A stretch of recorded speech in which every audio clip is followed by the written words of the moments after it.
This time on Watchers of Tomorrow, time to visit the suicide booth.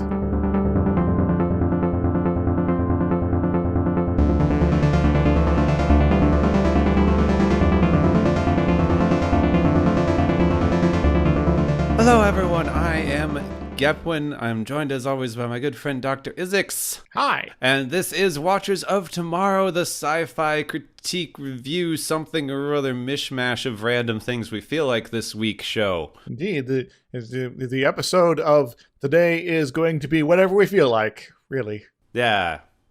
Hooray. So today we get to talk about war. Yes. Which I don't know if is that what we felt like? That doesn't... I feel tired, but, we could talk about war, yeah. Let's talk about war. This week, we watched Star Trek Original Series, A Taste of Armageddon, which is one of the better episodes. Yeah, in fact, I was going to say that, this is maybe one of my favorite episodes so far, if not the favorite. I think so. It's actually a real standout. It has some definite problems that we're going to get into, but overall, it's a very good...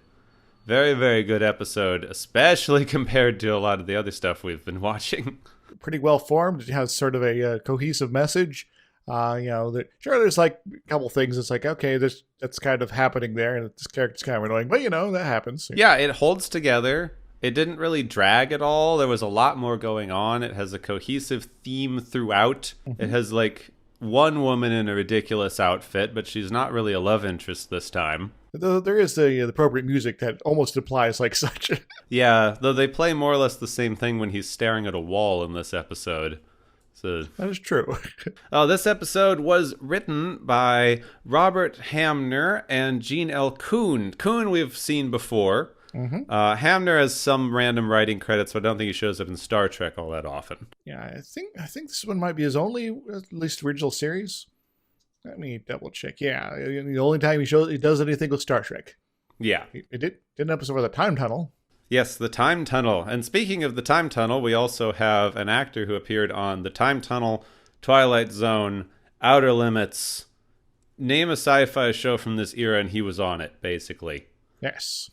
I'm going to mispronounce his name slightly. This is David Apatoshu. I think that's close enough. Yeah, I even heard it. I was listening to an interview yesterday where they said his name. I was like, I'm not going to remember that. This is apparently his stage name.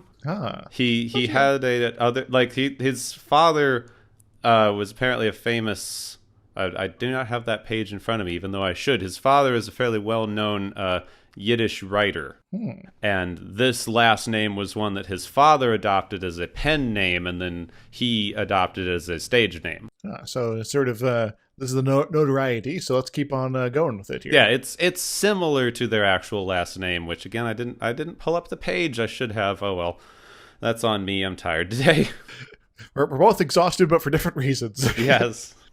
He plays a character called Anon 7. He's sort of, I guess the main antagonist of today's episode? Yeah, pretty much. He's sort of a bad guy character. They do a good job with the nuance in the antagonists this time. Yes. They also all have numbers instead of last names, which is something they never really go into or comment upon. Well, it's just, different cultures, I guess. I suppose. It fits thematically with the episode in a depressing way we can talk about later. We also have Barbara Babcock playing Mia 3, who is the other of the main aliens we interact with. And she's been in tons of stuff, including Dr. Quinn, Medicine Woman. Probably her best-known role. A few other lots of little things. Gene Lyons plays Ambassador Robert Fox, who is our resident, high-ranking moron for the episode, I suppose. Yep.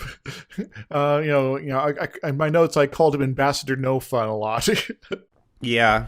I mean, remember a few episodes ago on Galileo 7, we had the weird administrator dude who basically just told them to hurry the plot along.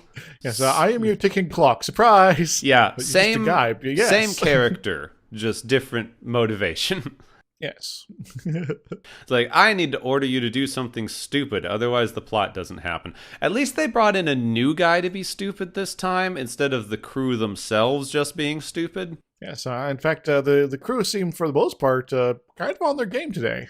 I know, it's surprising. Well, I guess they got some experience so far. It's like, we've run into a lot of weird stuff. Maybe we should, think about this a little bit.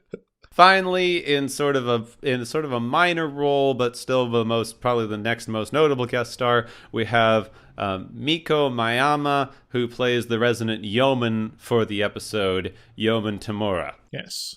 She was in a number of other things, including MASH, I think, and that's all that I remember. Yeah, I think MASH.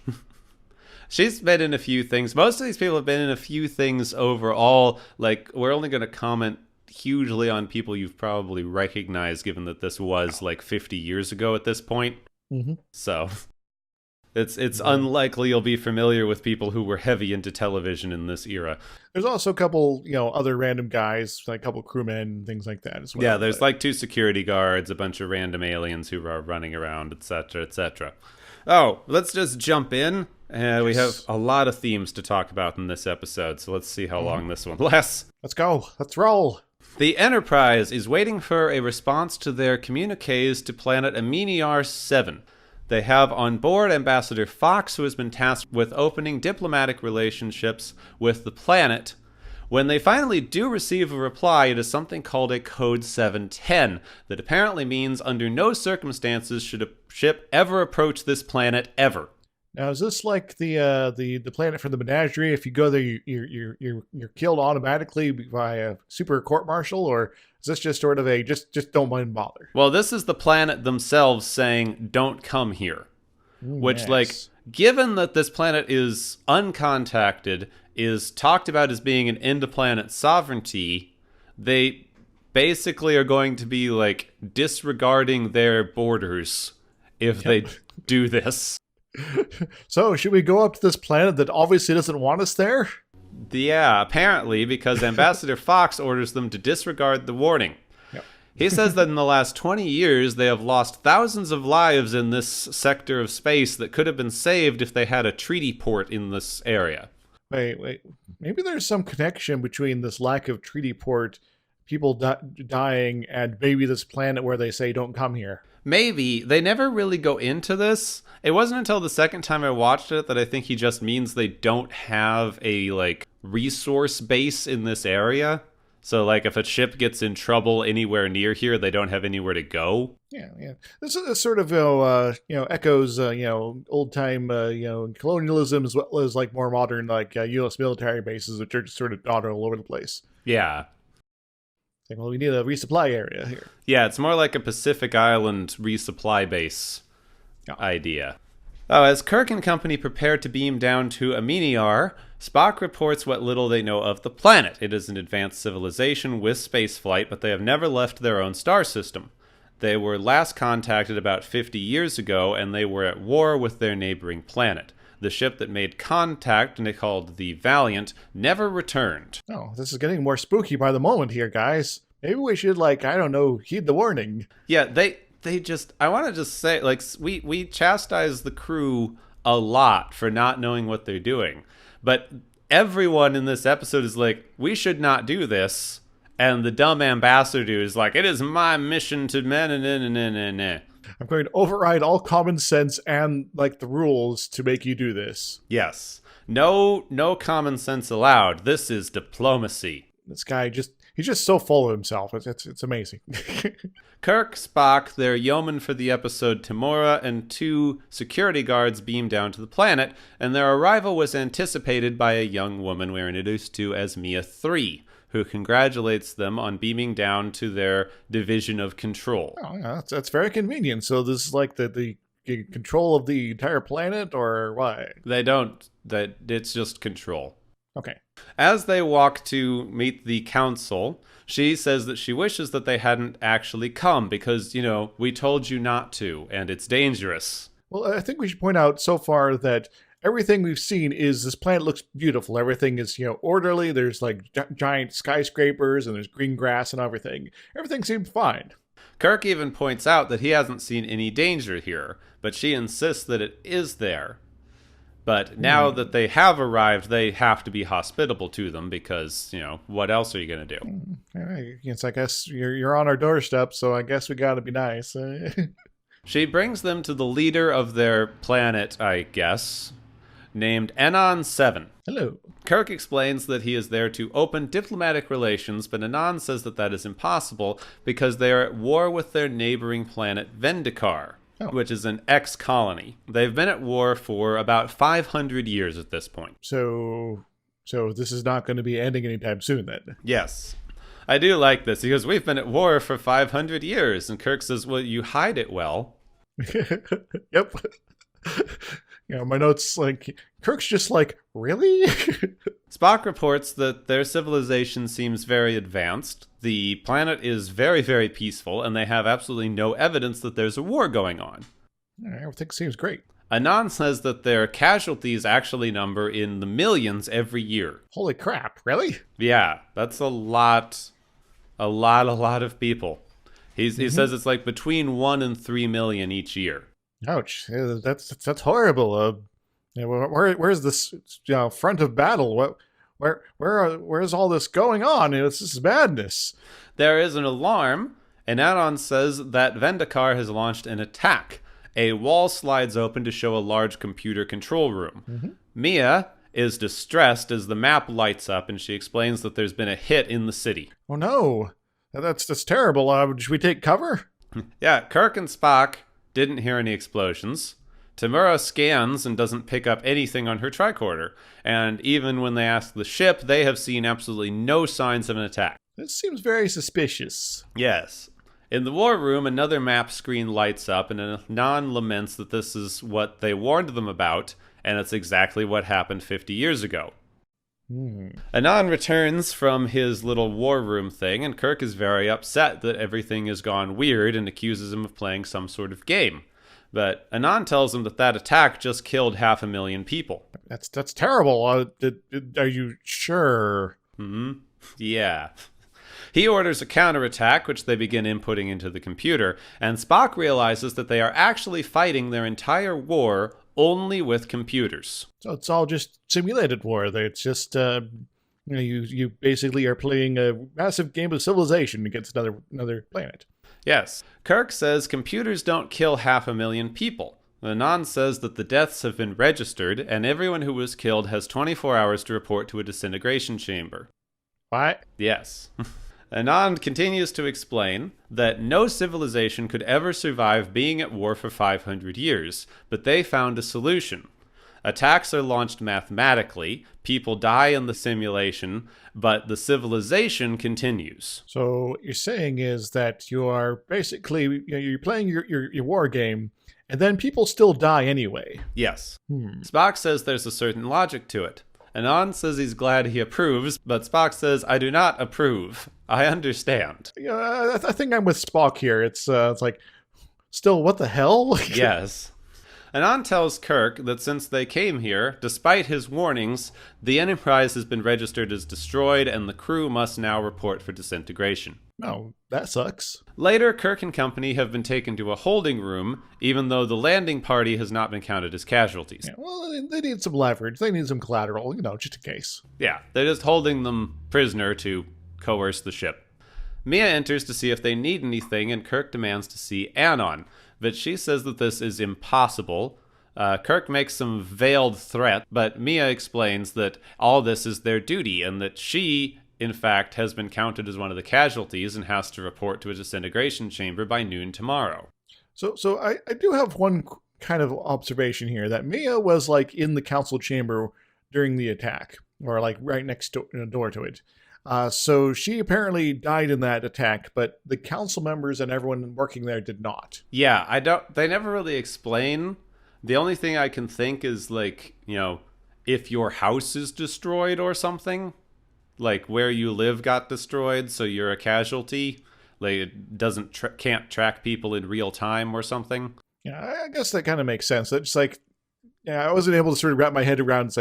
It's are you trying to imply that maybe the council members and this crew here are protected under some sort of mechanism system here or what? I don't know. But, Kirk was standing literally next to her. Yes. So if he lived and she died, it's either like some just very abstract thing or it's a super detailed simulation and just like one piece of building happened to crush her very specifically. Oh no, everyone else is able to get out alive, but you were not. But nothing happened. I know. It's crazy, isn't it? When Kirk accuses her of wanting to give up her life too easily, she explains that if she or others refused to sacrifice themselves, Vendikar would have no choice but to send real weapons, and then they would have to send real weapons, and both civilizations would be destroyed. Everyone loses and everyone dies. Yep. Huh. On the ship, Scotty receives a message from the captain telling them that everything is fine and that everyone on the ship should come down for shore leave. We get to see that this is Anon using some sort of voice modifier. Scotty is immediately suspicious and asks the computer to run an analysis on the communication, which concludes that it is a fake. Oh, holy crap. Someone figured out that someone is able to fake a computer for someone's voice on the show. Yeah. My question is, this took all of 3 seconds. Yes. Why is this not just standard procedure for the computer to do this with every communication? That would make sense, just sort of like a little warning sign, and would go up while you're hearing it's like, oh, this is not actually who we're talking to. Let's lead them along for a little bit and be all clever. Yeah, it wasn't even complicated. He just goes, computer, was that the captain? No. Back on the planet, Spock uses his telepathic abilities to control a guard's mind through the wall to get him to open the door. Because apparently the locals have some small telepathic ability, so he's able to tune into that a little bit and sort of draw him over. I guess. There's this long scene of him mind melding the door and then the wall to get him over. Yeah, way too long a scene.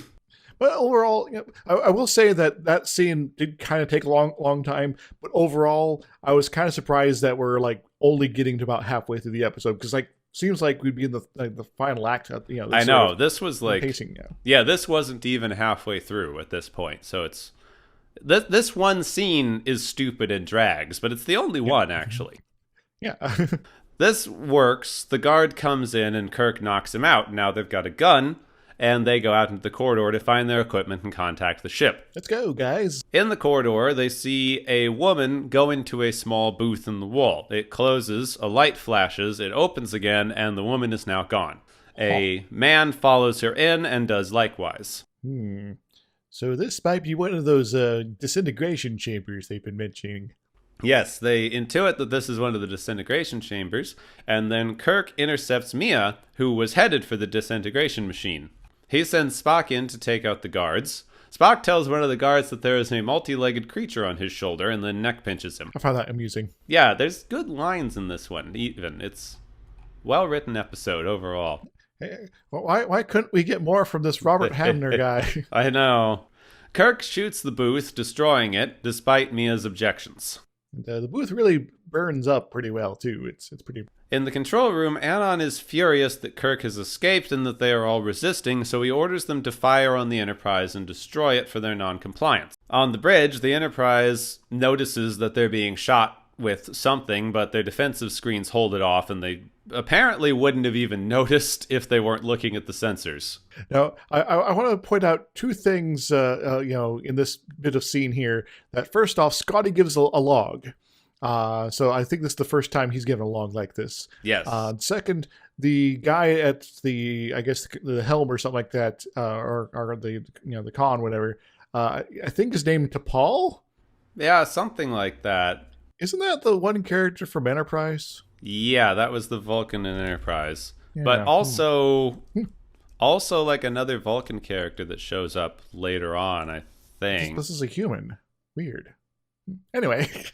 It's all, I don't know. The names just get wonky and strange.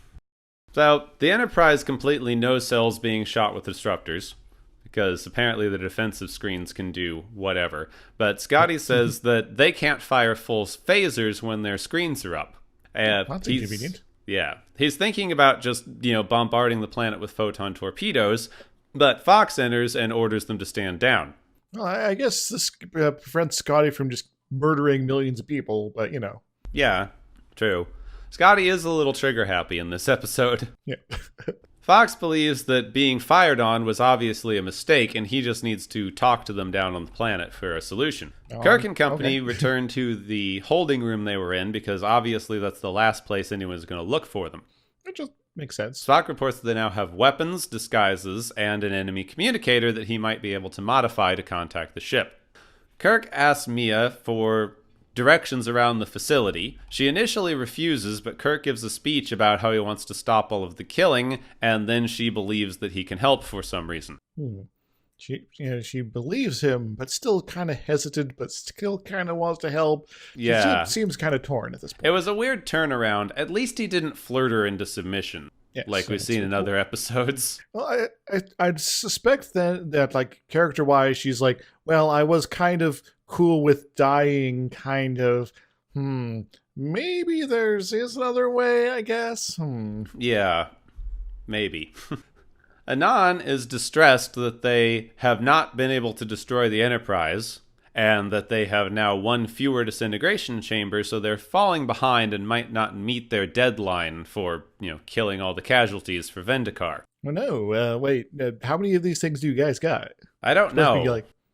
Supposed to be taking out, like, hundreds of thousands of people in today. Yeah, and losing one is throwing them behind schedule. I know, it's a bit odd. Ambassador Fox calls from the ship. Anan tells him that, yes, of course the attack on the ship was a mistake, and that they are eager to open diplomatic talks.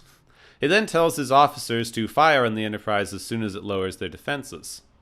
He makes plans for Fox to beam down, but despite this, Scotty refuses to lower the defensive screens, even though Fox says that he will report him for insubordination. Scotty's just like, nope, I don't plan on dying today, so yeah, insubordination me up, whatever. Yeah, Scotty's doing good in command. He's like, I ain't dumb. Stop, just shut up. Yep.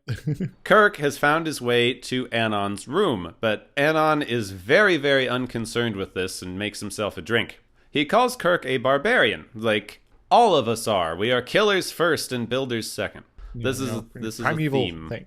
Mm-hmm. Yeah. Kirk demands Anon give him his communicators, and for some reason thinks that threatening his life will do something. Yeah, this is a civilization where people, like, willingly walk into disintegration chambers.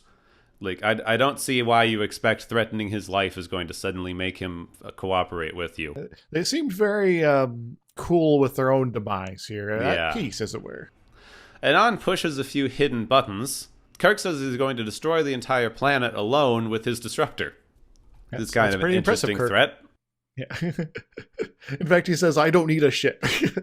Anon tells him where to find the communicators as a ploy to get him to go into the hallway and be attacked by several guards. Mm-hmm. Despite the fact that Kirk anticipates this, he is still knocked unconscious. Yes, yeah. Kirk, like, grabs Anon and, like, throws him through the door to try to distract one of the guards, and then there's a bit of a scuffle, and there's some, punches, and Kirk eventually goes down. Yeah, it's your president's stupid fight scene, but it's not as drawn out as some other ones.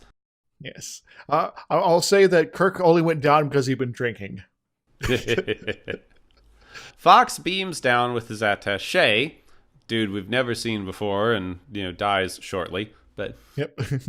As soon as he lands, Anon tells him that they're casualties, and he takes them to a disintegration chamber. Oh, well, this is highly irregular.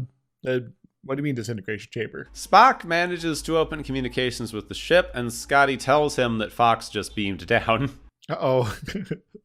Guess we gotta go save Ambassador No Fun. Yep. Spock leaves Tamora to guard Mila and takes the two security guards, who are now dressed as, I wrote this down, Amedians, because it's a weird conjugation.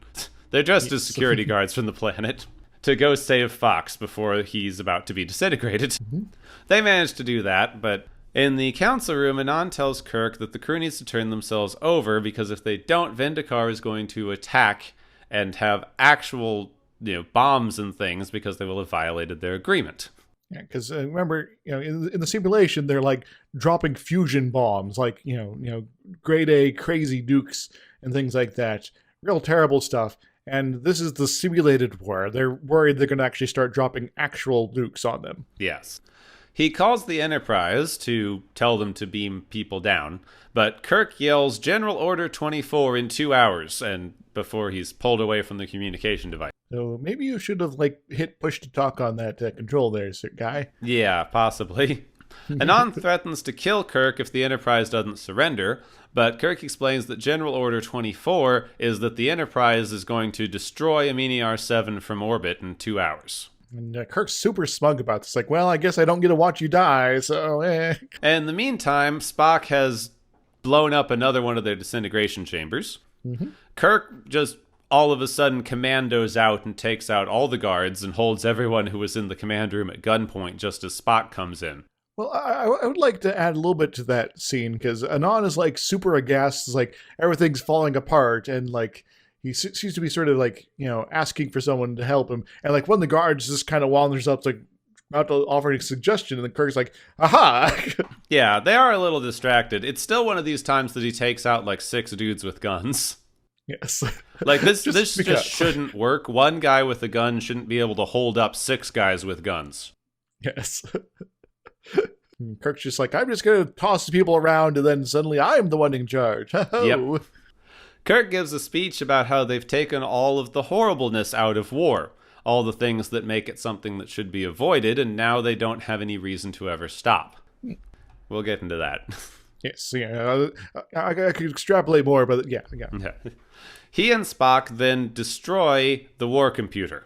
Now, so specifically, they target the bit that communicates to the war computer on the other planet. Yeah, but they basically blow up the whole thing. Yes. The whole room explodes. In fact, there's this whole bit of you get everyone out in the hallway. This is going to be intense, and it actually is super intense, because there's smoke and fire, and the computer is going crazy, and it's there's the running gag that consoles in Star Trek are made of explodium. This is thing doubly so. Yeah, it's definitely not safe to work around these things. Yes. Anon is now proper terrified, because without the computers to run the simulation, they'll have no choice but to wage real, actual warfare. Mm-hmm. Kirk suggests that they could instead make peace, but Anon says that they've admitted to themselves that they are a killer species, and it's just instinctive. Kirk says, yeah, of course we're a killer species, but let's just choose not to kill someone today. Yeah. That's all you need to do. Just go today I'm not going to kill anybody.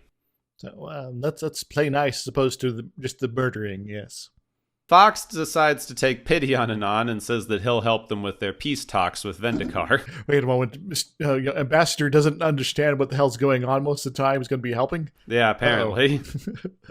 Everyone's back on the bridge. Fox sent a communication that peace talks are underway and seem to be going well.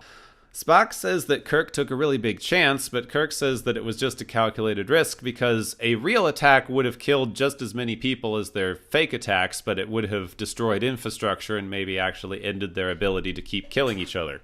So the war would come to an end as opposed to being dragged on forever. Yes. Spock says that Kirk almost makes him believe in luck, and Kirk says Spock almost makes him believe in miracles. I think that one's actually kind of amusing, so I'll give them props there. Yeah. The end. I don't think they knew how to end this episode. Yes. Well, it seems to be the running theme with Star Trek episodes so far. Yeah. Yeah. So a taste of Armageddon that was, and yes. It was tasty. I freaking hate all the speeches at the end. They had such a good premise going up to then. Well, you gotta make the point clear to your audience that maybe isn't paying attention. Yeah, but they get so Hobbesian. Yeah. They just go 100% Hobbesian on it. No, this was a pointless war, or there's some very valid points to be made here. That you don't seem to be fighting over anything, so there's no way for either side to actually win this conflict or reach a stalemate or do anything because you don't seem to have any particular stakes or goals.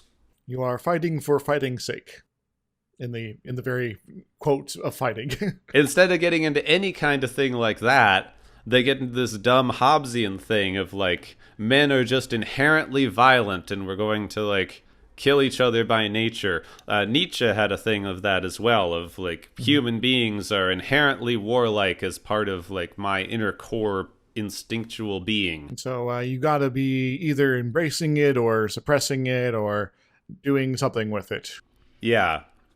Like, quite honestly, I find it horrifying that there was like a generation of people running around who were told that, wanting to kill someone all the time is natural. You just have to like decide not to do it on a day-to-day basis. And it seems to imply that the world is perpetually about to explode, and basically, I guess I didn't think I was going to be talking about this, but it does remind me of the whole premise of the Purge movies.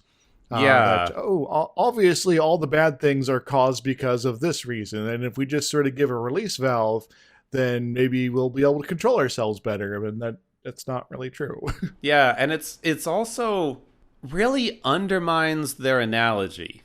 Yeah. Because this episode was written in and came out during the Vietnam War. Mm-hmm. This episode is 100% meant to be a critique of the Vietnam War. Yes, it's a war that is being fought, in a very theoretical sort of fashion in the show, but it is in a way a proxy war, a war that is being fought by other people.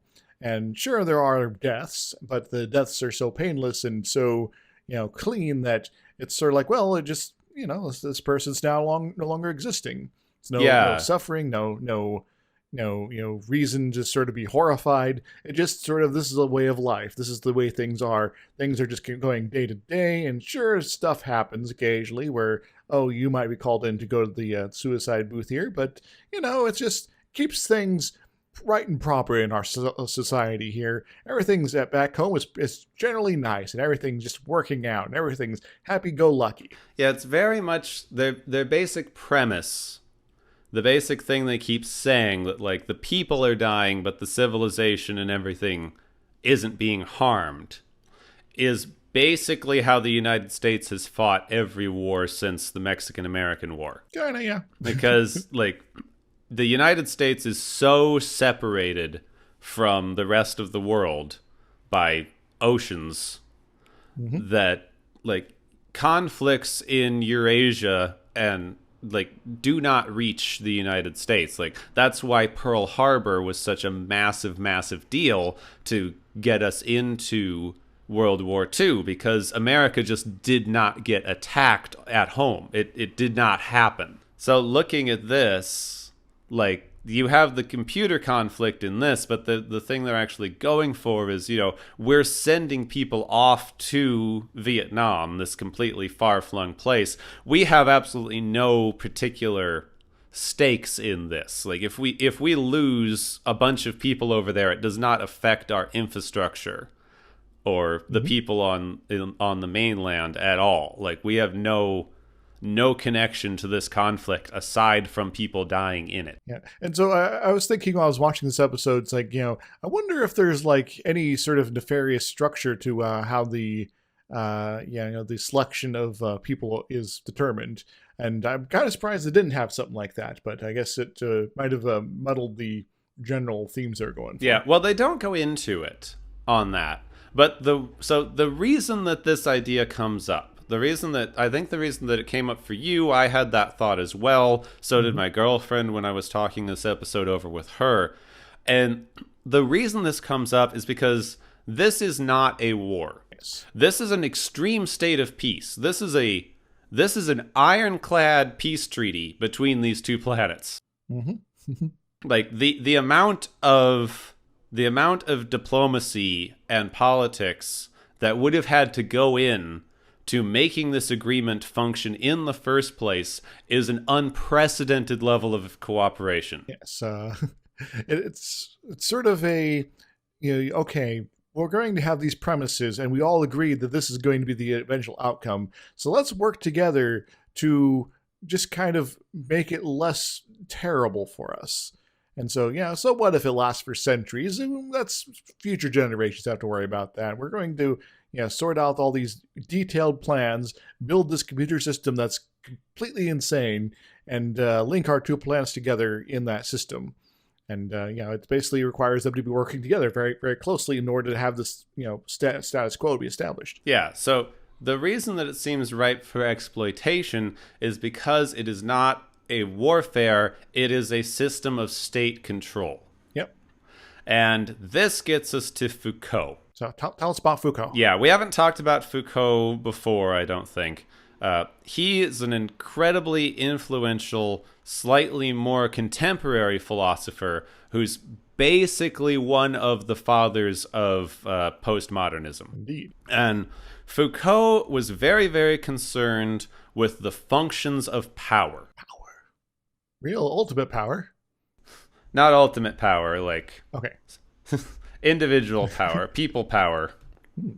So for the purposes of this episode, Foucault never really talked about war, but he did talk a lot about the purpose of the state. And Foucault's premise is that the state maintains a monopoly on violence. And because if someone is, say, breaking the law, the police can go and apprehend that person and use all sorts of means to do such, and including potentially killing that person, depending on what sort of thing's going on. And but the officer who is committing this act is not generally going to be held responsible for the death of the person. In that case. Well, yeah, there's all kinds of things. So Foucault and a lot of other philosophers that look at this power system tend to define violence as anything that limits another person's autonomy. Indeed. So, you go from, my examples of the extreme, example, but you even push it on to, like, some people, will say that, like, taxation is a form of violence. Because you're being deprived of property in some fashion. Yeah, or keeping people out of certain parts of the country, or whatever. Anything that prevents you from being able to do what you want to do at all times can be defined as some type of violence. Yeah, it's some sort of enforced mechanism where you're basically being told no.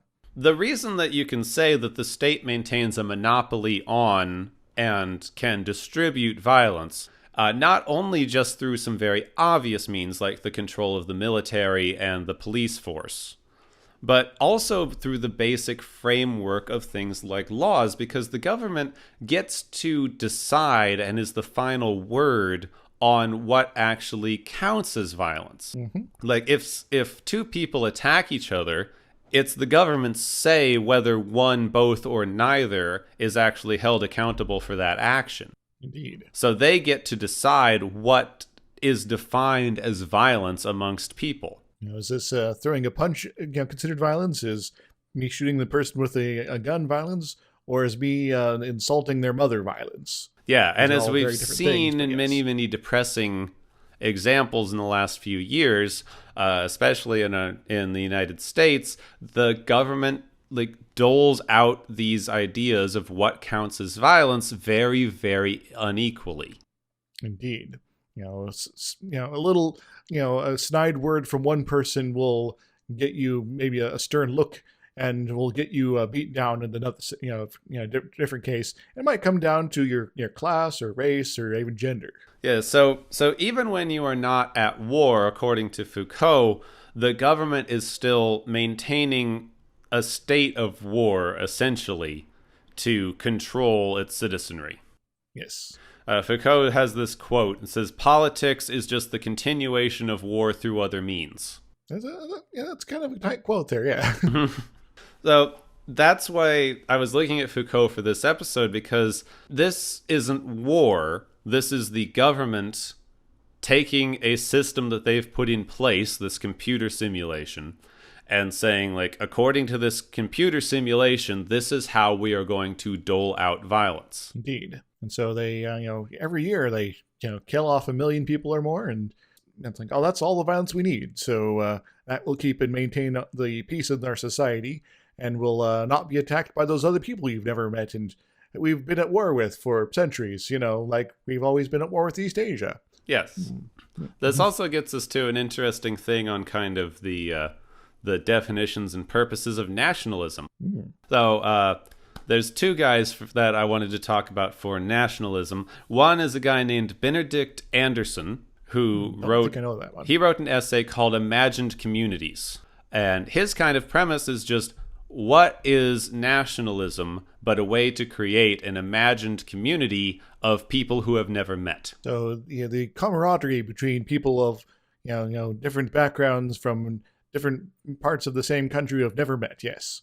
Yeah, So, he basically said that the most extreme representation of the absurdity of nationalism is the tomb of the unknown soldier. Could be anybody in there. Yes. Even you. The only thing that you know about this tomb is that it is supposed to maintain someone who is of the same nationality as you.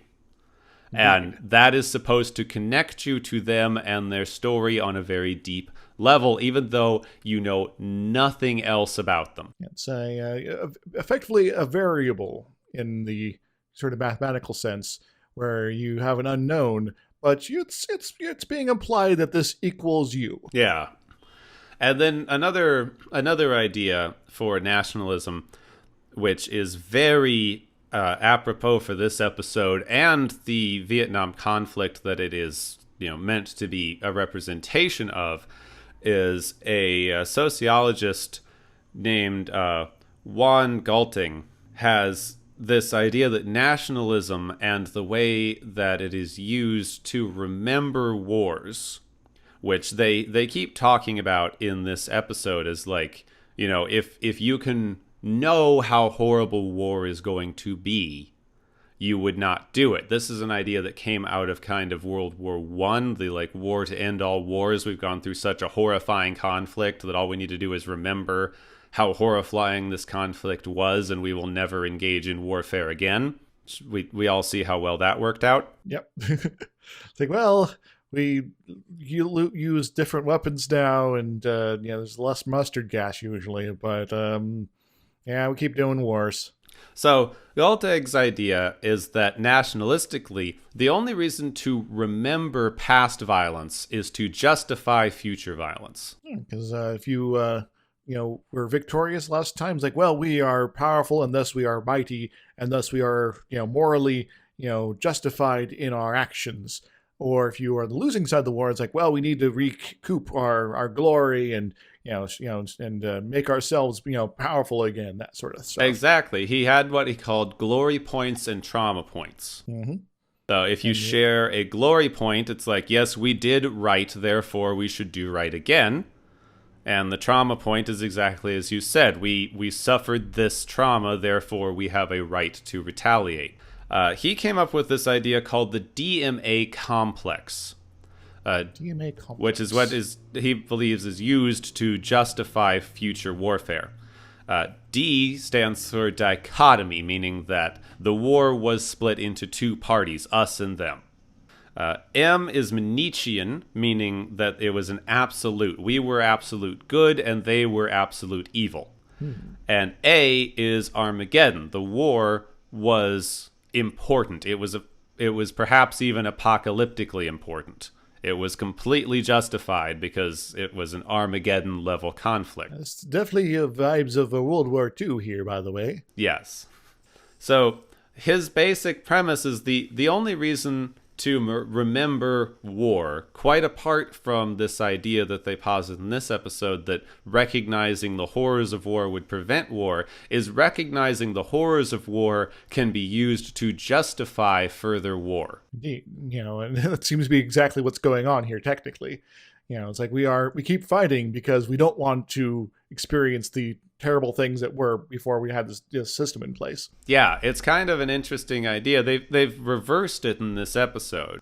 Mm-hmm. Because it's we have to keep killing ourselves so that we won't kill each other. Yeah. Instead of remember how horrifying the last war was. How could they have done that to us? Let's get them. Yeah, inversion, but it's a kind of clever one. Yeah.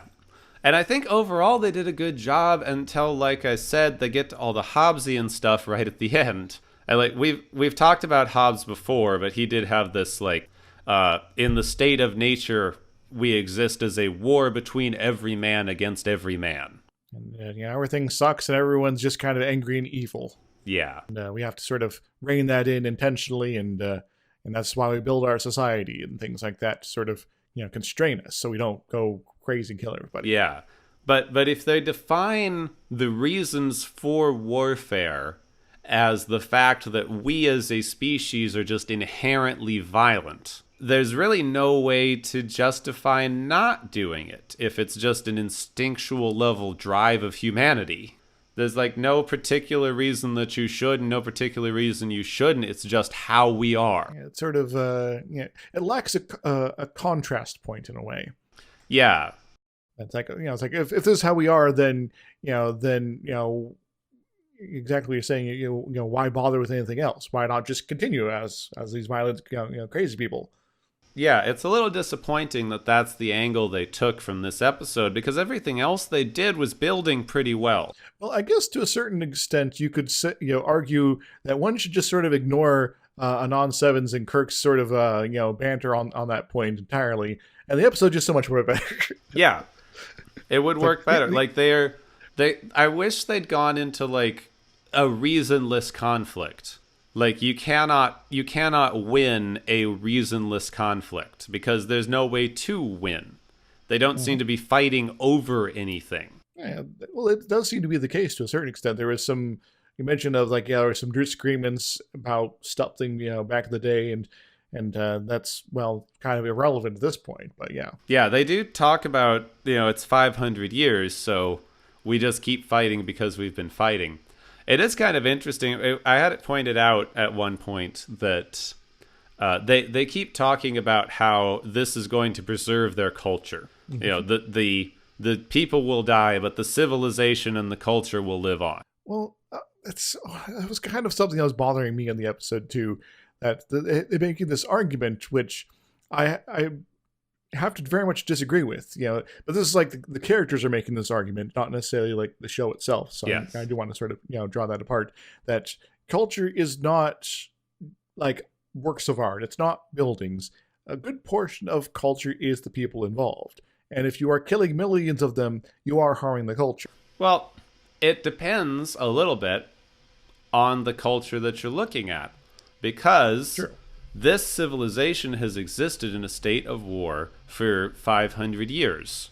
That's several generations at this point have grown up completely in this state of war. Mm-hmm. Being at war, quote, in this way, is their culture. Yeah. So I guess it makes sense, at the end, when they change that, when they start moving towards a state of peace where they no longer have to do this, that by definition destroyed their culture. So they've had a little bit of revolution here. Yeah, like you have existed in this state for so long. That is your cultural reference point. So you've completely changed your culture. You don't have this thing. Nobody's going to have to like march themselves to death at any point anymore. You no longer have to justify this to yourself or your people. You are having a complete upending of like a major cultural touch point. And now you can kind of be whatever you want to be and not be that finally. So I guess it's a bit liberating in more than one way here. Yeah, I mean we can definitely look at this and say a culture that doesn't need to kill millions of its own people every year is better, but it's definitely not the same culture. I guess in some ways this reminds me of the previous episode, the Return of the Archons there.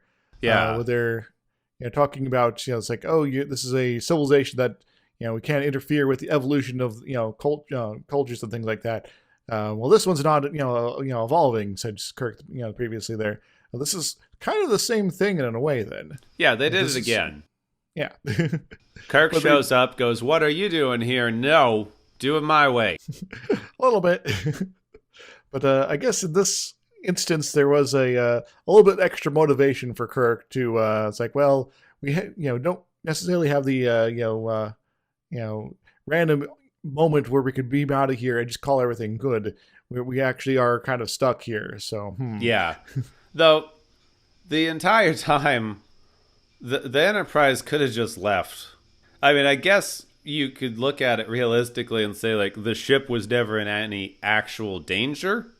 Except when the bastard told them to drop the shields. Yeah.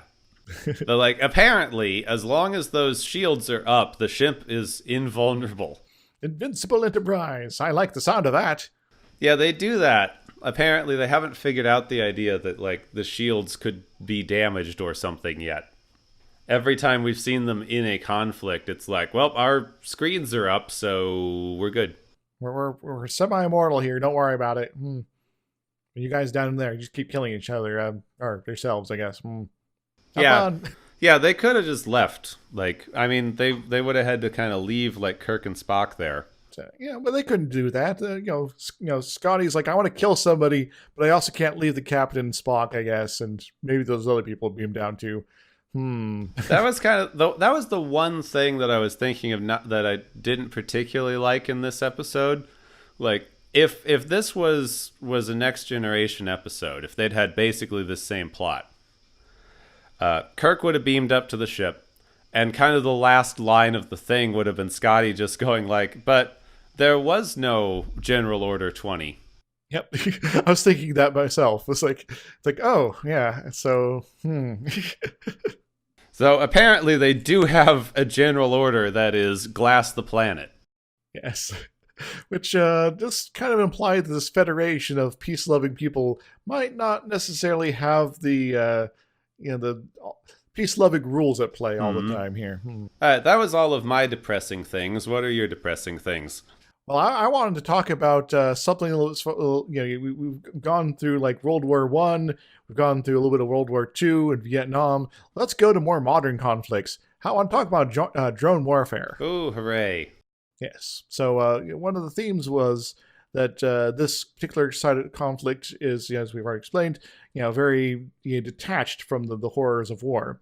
And drone warfare is sort of the next evolution in the real world, sort of pushing of that limit, where no longer are you even worrying about someone dying when you're going to war. You're sending a robot that's remotely controlled to enact violence on someone on the other side of the planet in a very controlled fashion, and that further divorces the risks and uncertainty of the horrors of war from those who are being on the more technologically or aggressive side on things. Yeah, so, though, like, interestingly, they've been doing psychological research on this, and quite apart from it completely separating the people from the conflict, it actually could be psychologically worse. Because the people who are running these drones, the soldiers who we put in charge of carrying out these drone strikes, have to still be engaged in the conflict. They still have to watch people die. Yes. But then they go home. They go directly from killing people to, like, their house, as if they're just working an office job. Indeed. It is so separated. I'm certainly on no level saying that frontline combat is not bad for you, both physically and psychologically. It is horrific on both counts. But the sudden juxtaposition, like, in there, it's all in context. You're in a horrible situation the entire way. If you are a soldier piloting a remote drone, you are going from what is essentially frontline combat to normal domestic life in the course of a day. Indeed. Yeah, a little bit of whiplash. Yeah. And I just need to, like, go into that a little bit, like especially with this, just the way that we in the United States deal with the mental state of our troops after conflicts is horrific. It's pretty crap overall. Yeah, we do basically nothing to help soldiers reintegrate themselves into society. Well, here's your your welcome home party. Now, here's your the number to call the VA if you have any problems. But other than that, bye. Yeah, and then we also have no general psychology. Like, we've only sort of started to get an idea of how to deal with some of these problems. Like, I was reading a book about general trauma treatments. I'm sorry, I'm blanking on the name right now, but the author basically worked in the trauma field for a very long time, and he started doing, like, VA appointments. And the general thing that they were supposed to do in there was not working to this extreme degree. that's what led him to start like looking at alternate treatment systems, but they aren't actually using any of those, the ones that he found that seem to maybe have a little more promise. They're using well, one of the most common ones is a cognitive behavioral practice called kind of exposure therapy, where you basically make the person recount the horrible experience they went through in detail over and over and over again. The idea being that will make it lessen the impact it has because you're remembering it in a calm environment. Sort of in some ways, when you kind of goes back to some of the stuff we talked about, like memory and things like that. When you recall a memory, you are in some ways kind of modifying it as well. And so this is sort of trying to use that trick to sort of ease things in. Yeah, sort of. Except traumatic memories are stored in a different way than non-traumatic memories. So yeah, it's only so much effectiveness here. Yeah, and this is, I don't, like, there's some research on this. Like, it's a cognitive therapy, so there's been a lot of research on it. But there's something like a 60% dropout rate for this kind of therapy amongst soldiers. I wonder why. Could it be all the living through horribleness again over and over again? Like, people don't want to participate in this. It is a horrible thing for people to go through. It's like, well, it's like, okay, we can fix your broken ankle here, but we're gonna have to break your arm a few times first. What? Yeah, part of me feels like I need to walk this back. I'm inherently critical of cognitive behavioral theories. They really don't work for me, and I've had some negative experiences with them, and I will admit that has colored my opinions somewhat. But overall, I've seen better ways to deal with this. But, if this is something that has worked for you, great. Overall, anything that has worked for you to help deal with anything in your life, great. Like, go with it, and I never want to take that away from anyone. Yeah, I think we should both sort of mention that there. Yeah, exactly this. There is people operate in very many different fashions, and there's sort of lots of general stuff that's true of pretty much everybody. But there's going to be things that specifically work better for you than other things. And so some folks might be more attuned to this kind of therapy or a different kind of therapy, and this is both on the mental side, on the like physical side. Like, some drugs are more effective for some people than other people, and so it's sort of don't assume that a one size fits all approach is the way to go here. Yeah, and I'll completely admit I am prone to be overly critical of behavioral psychology. I've done a lot of reading about this sort of stuff, and people don't really like this kind of treatment in general. Mm-hmm. But that's a bit of a tangent. Just, you can't remove, like, the horrors of war from someone dying. There's this kind of... This was something that I was really thinking about kind of in this episode, with this kind of general premise of we are a killer species. That cannot possibly be true. It's more of a suicidal species at this point. Like, apart from any of the like general stuff that we are doing, seeing someone get killed, seeing someone die, or seeing someone get killed, seeing another human in that kind of suffering or state, universally does negative things to your brain. Yeah. Like this is the same across all cultures, and for like basically every account we can find. There's in fact even very similar symptoms across the records of this. Like, apparently it's very, very common if you feel in any way responsible for someone's death, especially if you were like a soldier, a police officer, an executioner, someone who had to be very involved in someone's death. It's very, very common for you to have nightmares of them sitting on the end of your bed. Yeah. And this is like a common thing that has been written about for years and years. And it boggles my mind that people want to cling to this idea that we are naturally violent and have an instinctual need or want to kill each other, when as a social species we cannot function in that way. Like seeing other people die has such a negative impact on your mind, you would not have evolved that if the common state of history was that we were all killing each other all the time for very little reason. I just can't help but, because of this social nature of human beings, think that maybe the Hobbesian sort of view is born more out of the mixture of desperation in society. Like if you're like, starving and it's like, oh, I'm going to go and like hold this guy up so I can get some money and buy pays for some food or something like that. Sort of thing, as well as the extreme cases. Well, this person actually has, different brain chemistry and is kind of psychopath here, and sort of using those as the prime examples. Like, oh, obviously this is everybody. But that's not really true. We can talk about the Hobbesian state of nature, especially with nationalism. Yeah. So the Hobbesian state of nature, the brutal, short, whatever.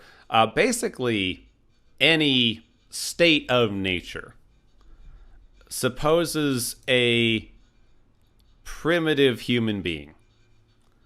It is this idea that outside of a society, you exist in this different way, and it posits that people can exist outside of a society, which to us is patently ridiculous. Yes, once you start interacting with each other, you are forming a society kind of by happenstance. But at the time when state of natures were being commonly used in philosophy, it was being used to justify colonialism.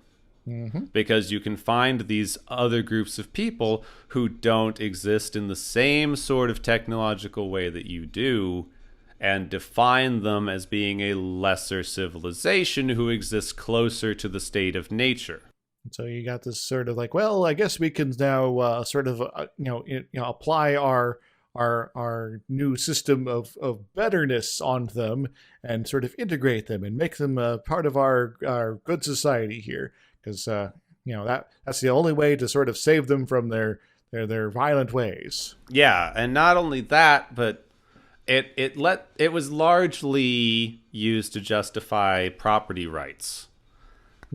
Because they obviously are having society here, so this land can be ours now. Yeah, they're not using it. They're not using the land because they are existing in a state of nature. They just exist around and on the land. They're not actually using it for anything. But I'm hunting here. What gives, man? My house is over there. What? Yeah, that's that's basically the problem that you hit. So yeah, it was. You can't just claim our land. We live here. Too bad. No flag, no country. Yeah, it was basically completely used to justify colonialist thinking of the time. And that is where the state of nature idea comes from, is from justifying European domination over what they considered to be lesser societies. Indeed. And so you got this idea that sort of has hung with us in the various philosophical progeny that sort of spawned out of the era, and it sort of keeps coming back. Yeah. I mean, we talked a bit last episode about how all of our eugenics ideas still populate our laws today. How spooky that is. Yeah, I mean, we're still using that, like the Hobbesian state of nature idea, or just anybody's state of nature idea that you can exist as these simplistic peoples and whatever, is like it's still being used to declare domination of native peoples all over the globe. Indeed. And it's a little frightening and kind of upsetting. Yeah, that seems like a fairly major tangent from where we started, though. Started with Star Trek and drone warfare. Yeah. All things eventually lead to racism. All of it. Well, the other thing is, because there's the soldier side of things, but I want to talk about the drone warfare, which we covered. But there's also the other side, the everybody else side of that sort of conflict. I remember back in the 90s where anytime the U.S. would get into any even minor kerfluffle, It's like, oh, we are now sending planes over to bomb Serbia or something like that now. And it was like, holy crap, this is like the biggest thing ever. Well, now the US is basically bombing Yemen daily, and there's not like any discussion about this in the news at all, because it's sort of just such a common occurrence, because most of this is done through drone warfare. There's no physical risk to the people piloting here, and so it just sort of gets lowered down the totem pole of priorities here. And so you sort of like, well, it doesn't really matter to the people back at home because none of our people are actually in danger anymore. Independent of psychological issues with the people flying the actual craft. Yeah, which is something that we don't want to admit to, and so aren't going to use to talk about wars in the news cycle. Yeah, that's a complicated issue. We can't talk about complicated things here. Oh. And so you might occasionally get a glimpse of it here or there, but it's pretty much it's like it's made war very, very easy for the United States at this point. And so conflicts can potentially rage all across the planet, and we never are going to hear about it. I think we also hit a thing very similar to this episode, that essentially there has been on and off, and most of it has been like police actions or proxy conflicts or various little hoo-has. Mm-hmm. The United States has essentially been at a state of war since Vietnam. Yep, pretty much. On a previous job of mine, I was working closely with the government folks, and they basically pointed out since before most of the people that were in this room were born, the United States has pretty much been at a state of conflict, and you guys have been people working here have been involved in that in some fashion. And so it's sort of like, that's true and also frightening. The United States really hasn't seen peace in quite some time. Mm-hmm. So you can hit that same sort of thing. It becomes what you grew up in. It becomes normal everyday stuff. Mm-hmm. Similar to how they were talking about this, and like, this is just how we've always done things in this 500-year conflict. Like, you were pointing out, like, using drones like limits the personal risk, so we don't have to talk about it. But we're still losing thousands of people in ground wars all over the world that we barely talk about. It's not so much the fact that we've separated ourselves from risk, it's that we have been in these conflicts for so long. And so I remember in the I guess the first few years more recent Iraq conflict, there were sort of a counting total of people on the anti-war side, sort of totaling up how many people on the American side have died. And there was attempts that were always kind of like, well, we're not entirely certain about people, how many people on the other side ended up dying as well, both combatants and civilians. And the numbers were climbing up into the thousands on the U.S. side and much more than that on everybody else's side. And it's sort of, and even now at this point, those kind of, pronouncements of numbers is kind of not really a thing anymore. And it's like, we've just gotten so tired of counting that people don't count anymore. And then we just kind of don't know. Yeah, it really does get into a thing. Like, the longer you've been in conflict, the more used to it becomes, especially, I mean, I suppose this is just very apt for the episode, especially since it has little to no impact on most people's everyday lives. Indeed. So in some ways, this planet could be the future of us down the line, in a way. Except or maybe for, we're already there. Well, like, we're not killing off our own citizenry at this, this way. Other than suicide boats, but I mean, as far as the attitudes of like, oh yeah, we've always been at war here, and these are the consequences, and they are very limited, and we're cool with that. Well, if you want to get into the thing with that, obviously, like, being an analogy for the Vietnam War, the suicide booth, like the government just picking out people to go die. Obviously, the draft. Of course, yeah.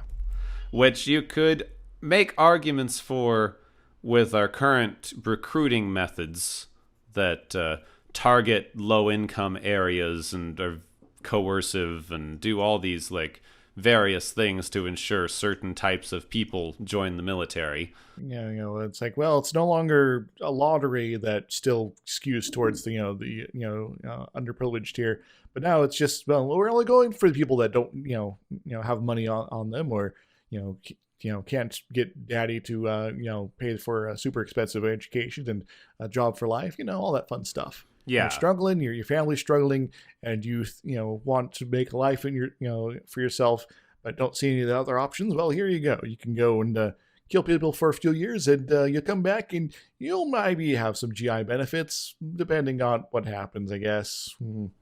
So there is actually a certain brilliance to the way that they did the analogy, like specifically calling out that the casualties were all civilian. Yeah. Because it lets you just look at it in that kind of way of how many people are dying. The minute you call it a soldier, the minute you call a casualty a soldier, you can immediately discount it. Like, oh, well, it's horrible that they died, but isn't that what soldiers are for? That's it is kind of weird how there is that disconnect there. To a certain extent, we should be caring about anybody, independent of their civilian or soldier status. Yeah, but we've created a culture around warfare that, like, especially in the United States, because we can be so separated from it, soldiers are the only ones who engage in warfare. Soldiers, like, are chosen and trained and all this stuff to engage in the warfare, and dying in the war is just a part of the job that they are doing. We've turned it into like another like hazardous profession. Yeah. Oh, that got like super dark. Yeah, well, maybe we should change the tone a little bit. Is it time for the galaxy's favorite game show? Oh, I think it is.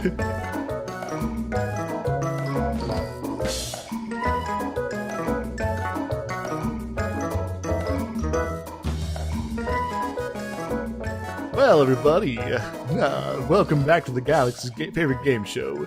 I'm Dr. Isaac. I'm going to give out some, awards for their high scores today on these various things here. So our first award is going to be going to, pretty much everybody on LNR7 and Velkar for the last 500 years. All of them collectively get this one. It's called the Gunshots by Computer Award, because they're using computers to incite death constantly, forever, apparently, until now. Haha! What do they win, Gepwin? Everyone in this episode wins. Would you like to play a game of global thermonuclear war? Oh, no, that's quite the whopper you got there. Our second award is It's a Fake. Goes to Scotty for figuring out very quickly that wasn't Kirk on the phone. What does he win, Gepwood? Scotty wins the highest accommodation Starfleet can offer, because this is the first time someone's figured out something on this show. Holy smokes, I think you're right. Good job, Scotty. You're like our super genius for the rest of the series, for sure, right? Our third award is the Incompetent Guest Star Award, which goes to Ambassador Fox for not really having a clue what the heck's going on and almost gets murdered for it. What does he win, Gepwin? Ambassador Fox wins exactly what he got, being exiled to a far corner of the galaxy talking to a bunch of people who don't want to be there. So in other words, he's going to be stuck in the globular cluster for who knows how long. Good for him. Ho-ho! Our final award is the Risky Moral Calculus Award, which goes to Kirk for taking the risks that might lead to millions of lives being snuffed out by horrible weapons of future war. What does he win, Gepwin? For nearly killing millions and millions of people, Kirk wins just, I don't know, living through the 60s. I'm sure it was terrible. No, both the 2260s and the 1960s, apparently. Oh, yes. So good job, Kirk, I guess. Well, thank you for joining us to all of our contestants, and I hope all of you have enjoyed your time here on the galaxy's favorite game show. Woohoo!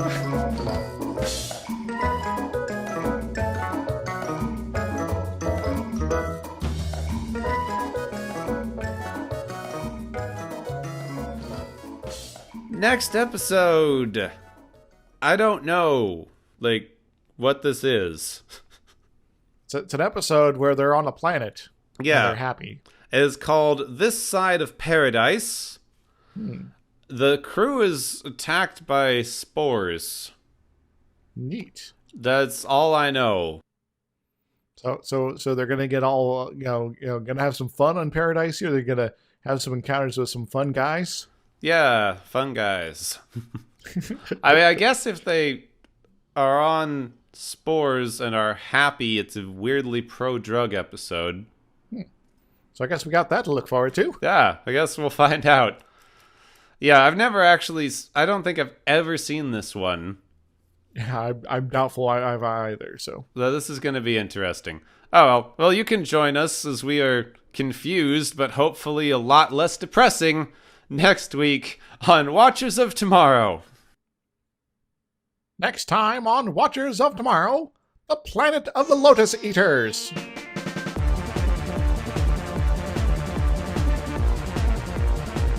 You have been listening to Watchers of Tomorrow, a podcast on science fiction media. Find and follow Watchers of Tomorrow on Podbean, YouTube, Spotify, iTunes, Google Play, Stitcher, Pocket Cast, Spreader, Digital Podcasts, and perhaps many more to come. If you enjoy our podcast, make sure to subscribe for more. And where possible, make sure to rate your experience or leave us a review. You may find Gepwin on youtube.com/Gepwin and Twitter @Gepwin. You may find me, Dr. Isix, on youtube.com/Dr. Isix and Twitter @IsixLP. Music is Waveform and Mori's Principle, both by DRKRN. You can also check out the Watchers of Tomorrow Discord channel. Make sure to share the experience with your friends, family, enemies, and alien overlords. If you feel you are suffering from transporter syndrome, please be aware that the next time you step off the transporter, that you, that is now, no longer exists.